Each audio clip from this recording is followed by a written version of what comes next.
So apparently it's raining, and so I read on the internet just the other day, humans have survived this weather phenomenon for the past several 100,000 years. So sort of who knew that you could actually go out and do stuff when the rain falls from the sky. I got a jacket on, I got a hat on. My jacket's not quite good enough for this amount of rain, but it's all good. And as you can see, I'm just playing with the Hobie, paddle only, rudder up, almost bare bones. The plug's in the hole, as you can see, and it's raining.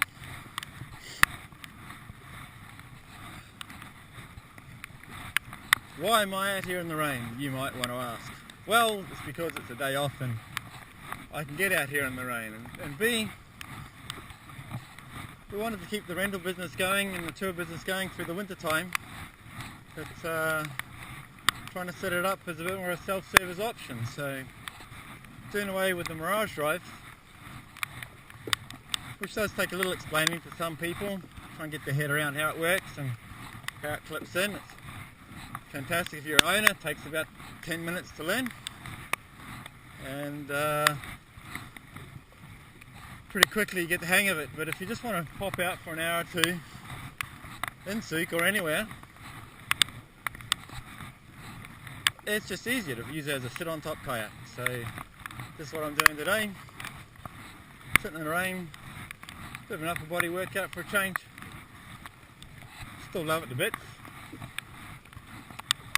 And here we are, just approaching Liza Point, and a little bit slower, but not too much different, I think, than if I had the drive in. Of course, I've brought a spare paddle with me. I'm actually using my spare paddle because it's up on the side a bit wider, but my other one's back here. And you can see it spins, the rudder is up. If you stop paddling, it just sort of spins around in a circle a little bit, but it's all good.